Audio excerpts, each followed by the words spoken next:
What's up, my YouTube world? It's Queen Wisdom, formerly known as Thick Vegan, also formerly known as Jasmine. I'm coming to you live from this beautiful world that we were blessed to see an extra day. Not just lucky, but actually blessed to see.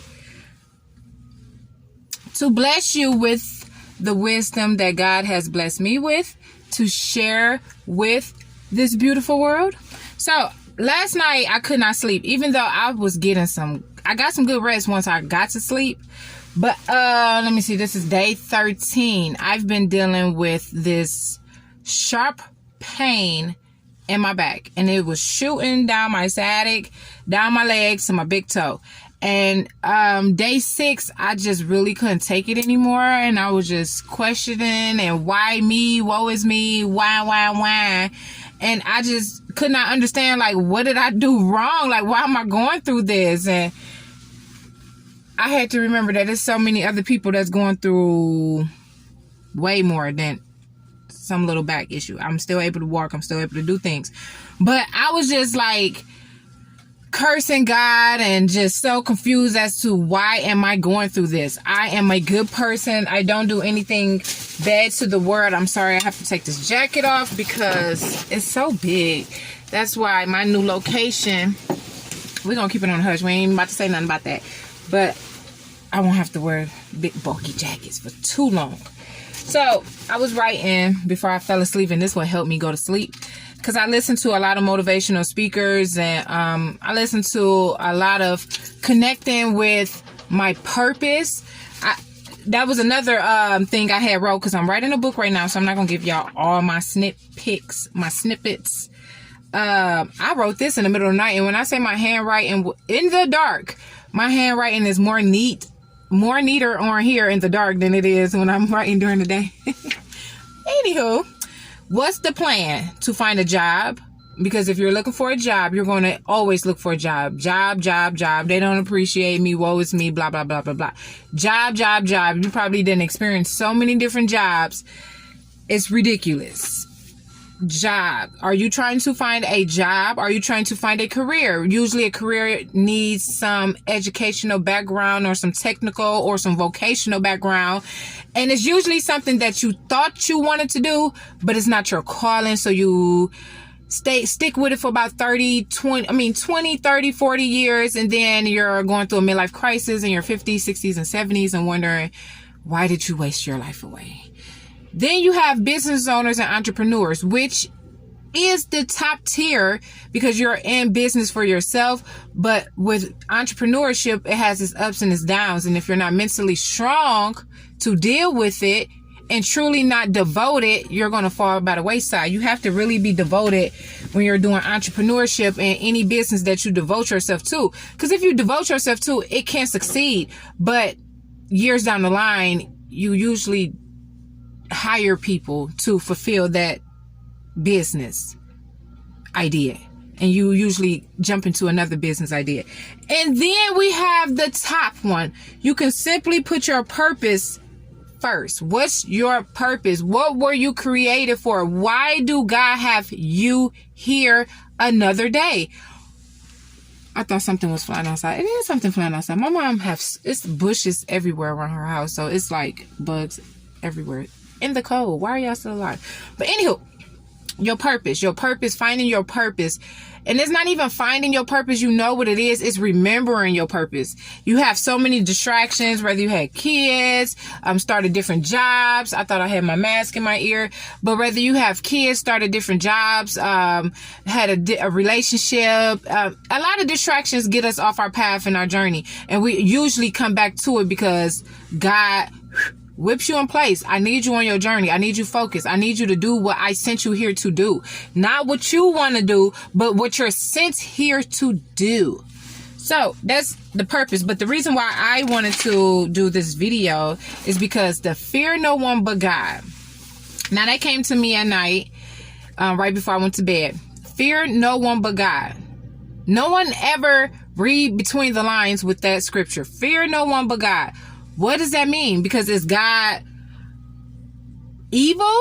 Is God someone we should fear? Is God, do God have mercy? Is he like, why should we fear no one but God? What does that mean? So fear no one but God, who is you. Fear not what you've created.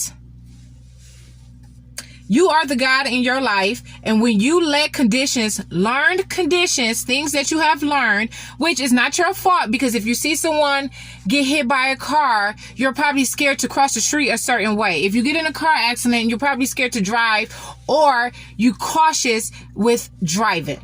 It's a condition. Learned conditions trap your mind and create horrific, terrible, crazy, chaotic things in your life. It's not God nor the devil. It's simply you, me.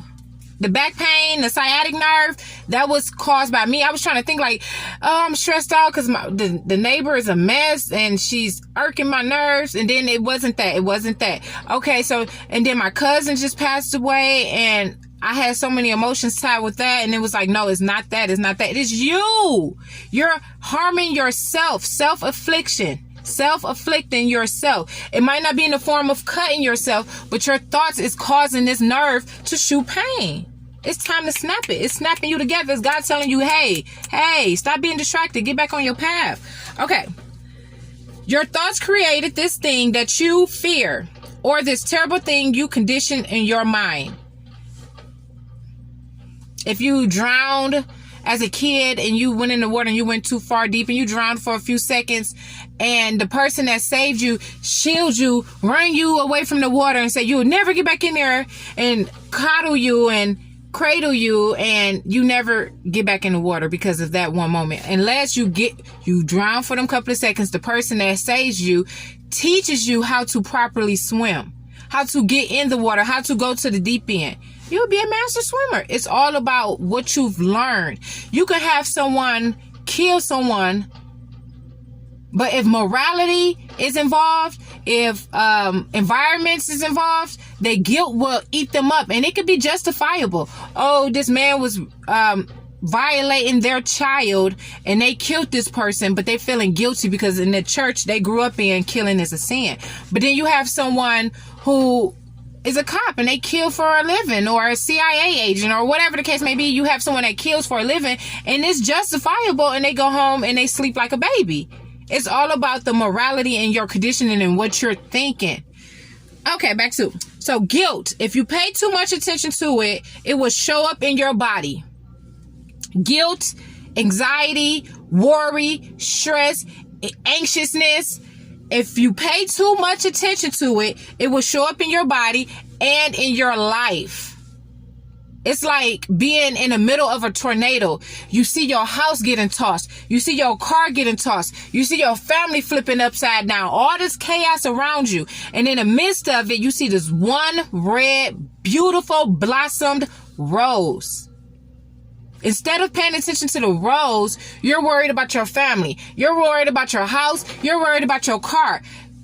After a while, the tornado sucks you in. Now you are part of the tornado. Instead of quieting your mind, focusing on that rose that God sent you to focus on, because that's the last thing you have in your life that's not chaotic.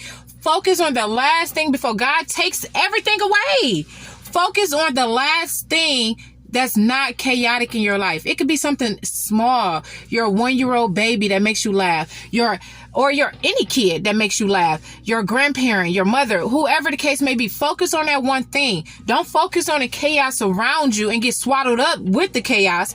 No. Focus on that rose and everything will subside. The tornado will subside.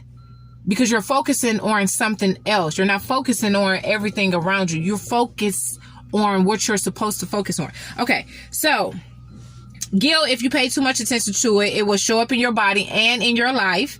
Happiness, if you pay too much attention to it, will eventually show up in your body and your life. God doesn't hear yes or no. God sees what you focus and put your attention on. So if you put your attention on the people that's trying to sue you and it's taking over your life, your kids trying to make you laugh, and you're like, no, stop talking. I focus on this person that's trying to sue me and la la la la la. That's what comes to you. in all forms. Not just him suing you or her suing you. Now you got this person taking money from you. You dropped your wallet. You lost your money. Everything is happening simultaneously because of your thoughts. God thought that you wanted to be violated in your paycheck. So because you paid so much attention to this person taken from you, God thought you wanted more of that. So since you want more, I'm going to give you more. I'm going to take this money too, and I'm going to take that money, and I'm going to take this money. Don't focus on the take. Focus on what you have. You have an extra day to do something about something. Whatever you're here for, you have an extra day to do something about it. God sees what you focus and put your attention on. If you focus on God and good, that will show up in your life.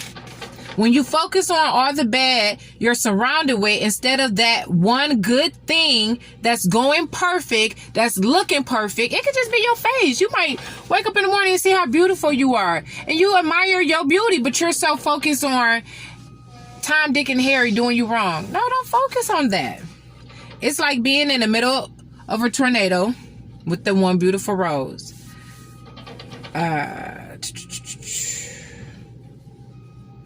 We worry, we overthink, we fear, we do too much on that negative spectrum that we neglect our positive side. God is a creator, but only based on your mind. If you think negative about everything, God will bless you with negative. The transformation starts and ends with you. Now, I'm not going to read y'all the rest of my thoughts, but it starts and ends with you. Start thinking positive. I don't care what you're going through. I went through the worst pain that I could ever thought I could go through. Thoughts of not wanting to be on this earth no more crossed my mind. I don't want to be here, Lord. What do you got me doing, Lord? What is going on? I can't even walk. I'm not going to be able to use my leg. I let it go. I said, God, you could take the wheel. I surrender. Now it's time to think about all the good I got in my life. My son is a God. He's beautiful. That's who I need to focus on. Focus on all the stuff that I got going on in my life that's good. And so much just rained down on me. I just been catching it all. God puts us through these tests to see how strong we are. We are stronger than we think. You gonna get through your test. Trust me. Start praising in advance. If you're not religious, it doesn't matter. Praise yourself. Praise yourself. Give yourself to yourself. Think in advance. Start praising God.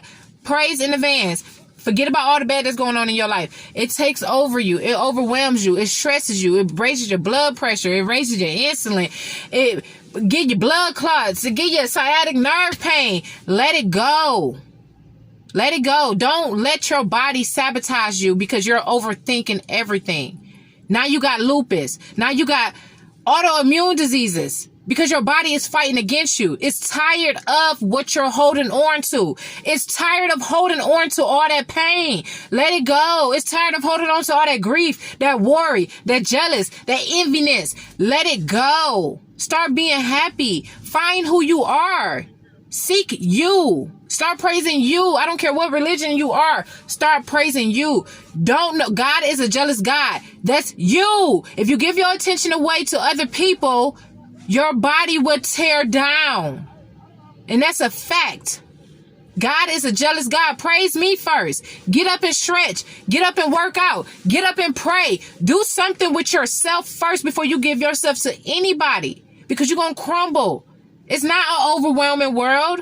It's not stressful. It's what you put on yourself. Let it go. You're going to be good. You're going to be carried. You see homeless people out here. They good. They lived another day to beg for $1. They're good. People worry so much about everything. Let it go. This is Queen Wisdom coming live. My auntie got me these BBs to go with my outfit. I'll show y'all. My little BB booties. Thank you. I hope this video touched at least one person. Touch one, touch millions. Maybe that one can touch millions. I wish you guys healing.